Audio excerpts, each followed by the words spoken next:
అభిజిత్ డీప్‌కే ఈ యొక్క 'cockroach Janata party' అని సోషల్ మీడియా హ్యాండిల్ ఉంది గదా! దాని వ్యవస్థాపకుడు.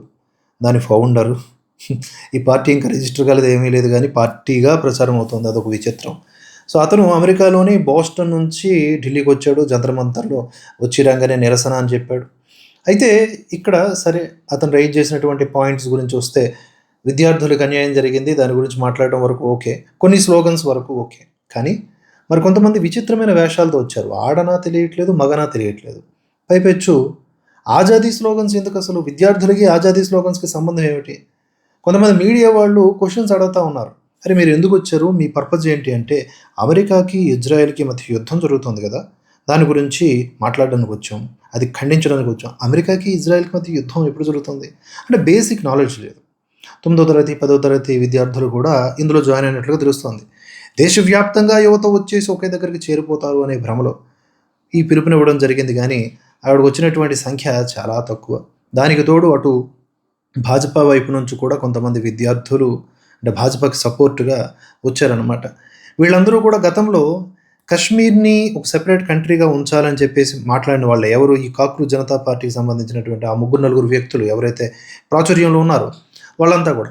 అటువంటి వ్యక్తులు ఈరోజు దేశ యువతకు సంబంధించినటువంటి ఒక సమస్యని సాల్వ్ చేస్తారు, లేకపోతే వాళ్ళ తరపున మాట్లాడతారు అని ఎవరు నమ్ముతారు? ఎందుకు నమ్ముతారు?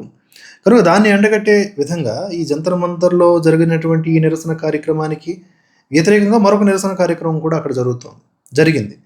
దాన్ని పోలీసులు కంట్రోల్ చేయడంలో కొంతమందిని అరెస్ట్ చేశారు. అంతేకాకుండా మెయిన్ పాయింట్ ఏంటంటే నాకిక్కడ చాలా హైలైట్ అనిపించింది.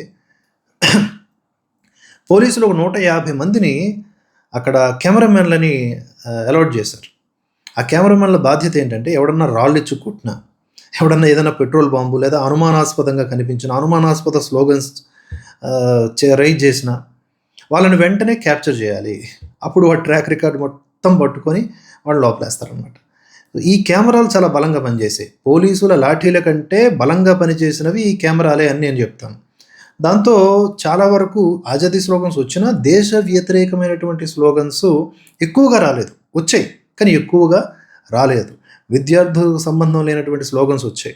మొత్తానికి ఇవాళ ఈ నిరసన కార్యక్రమం, ఈ బొద్దింకలకు సంబంధించినటువంటి నిరసన కార్యక్రమం హిట్ కొట్టడంతో అంటే దేశ ప్రజలు హిట్ కొట్టడంతో సమూలముగా ఫెయిల్ అయింది. ఇక్కడ చాలామంది ఆశలు పెట్టుకున్నారనమాట. ఎట్లైనా సరే ఈసారి హీరోలు బొద్దింకల రూపంలో అదరగొట్టేస్తారు, భారతదేశాన్ని బెదరగొట్టేస్తారని. వాళ్ళ ఆశలన్నీ కూడా గల్లంతయ్యాయి.